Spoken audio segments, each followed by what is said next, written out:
Hello everyone, welcome. In the previous video, I talked a little about the importance of the air that we breathe during our physical activity. In this video, I will talk a little about overtraining, and I want to share with you this information. Again, is from WebMD, a reference that of information online about health and well-being. I have used it in previous videos. So let's start here. What is overtraining? While exercise is generally good for you, too much exercise can be strenuous on your body. Exercise has a dose-response relationship, meaning the more you work out, the better your performance will be, to a point. When you reach a certain point, you are doing your body harm, and you are not getting the normal benefits of exercise. The limit where your performance starts declining from exercise instead of improving is called overtraining syndrome, OTS, or burnout.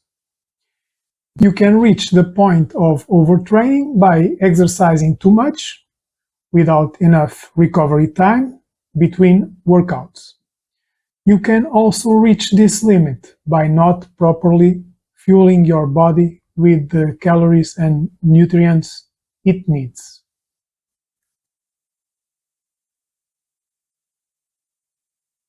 So let's now see this part. Symptoms of overtraining. There are several signs of overtraining. OTS can affect both your physical and mental health, along with your overall well-being. So, some exercise-related symptoms. You may experience symptoms of overtraining that are directly related to exercise,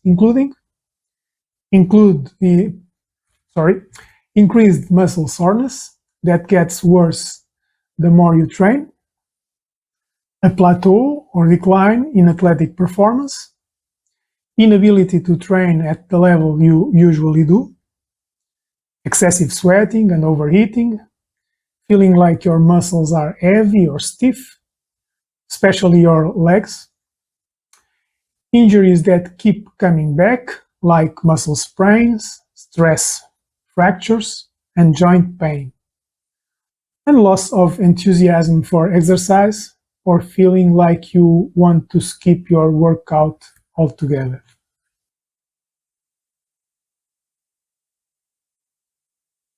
Now, some health-related symptoms. Other symptoms of overtraining can affect your health. Some signs to look out for include repeated illnesses like colds or respiratory infections, increase in blood pressure or resting heart rate, changes in skin, hair, and nails that make you appear unwell, digestive issues like diarrhea or constipation, irregular menstrual cycles or loss of menstruation completely, sudden weight loss, loss of appetite, or disordered eating. And last, lifestyle-related symptoms. Symptoms of OTS can affect other aspects of your life. These symptoms include persistent fatigue, exhaustion, or low levels of energy, poor sleep or insomnia caused by not being able to relax, decreased motivation or self-esteem, signs of depression like loss of enjoyment in activities or moodiness, increased feelings of anger or confusion, inability to concentrate, which affects your performance at work or school.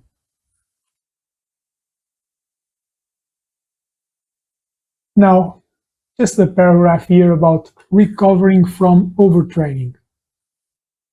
The main ingredient to recovery from overtraining is rest.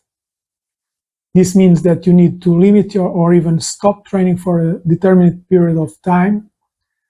This time will vary depending on the sport and the level of activity, but most recovery takes between 4 to 12 weeks.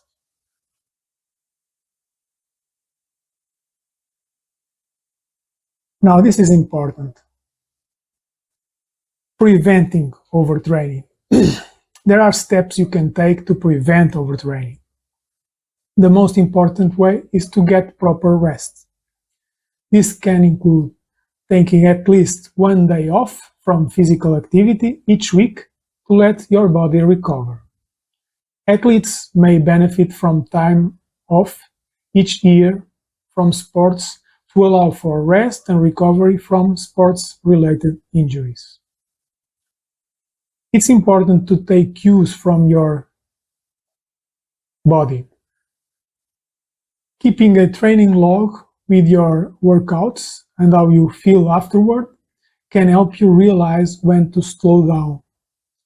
You shouldn't try to exercise through pain just because you feel guilty about missing a day. Nutrition, of course, can also play an important role in preventing this syndrome. Make sure that you are eating a balanced diet with enough carbohydrates and protein to help fuel and repair your muscles. Your calorie intake should also be high enough to make what you burn off during training. Sorry, not to make, but to match. Also, you should drink at least 8 glasses of water per day to stay hydrated. Well, we can discuss this maybe in another video. Okay. Now, this is a particularly interesting subject for us who are beyond 50 and who are physically active, so that we can protect our health. Sometimes we make the mistake of feeling guilty for not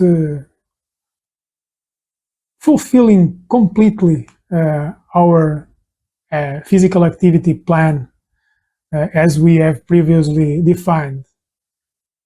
I confess that I have been in this situation. It is very, very unpleasant. But of course, we have to be able to learn from our mistakes and to correct what needs to be corrected. Never forget, as I said in previous videos, that rest is very important for the success of our physical activity. Next, you will be able to see a few images of my training session, weight training session. It was a session focused on the shoulders, but I also did 2 exercises for the abdomen and the deadlift with 1 leg. I'm improving, not very much, but I'm improving.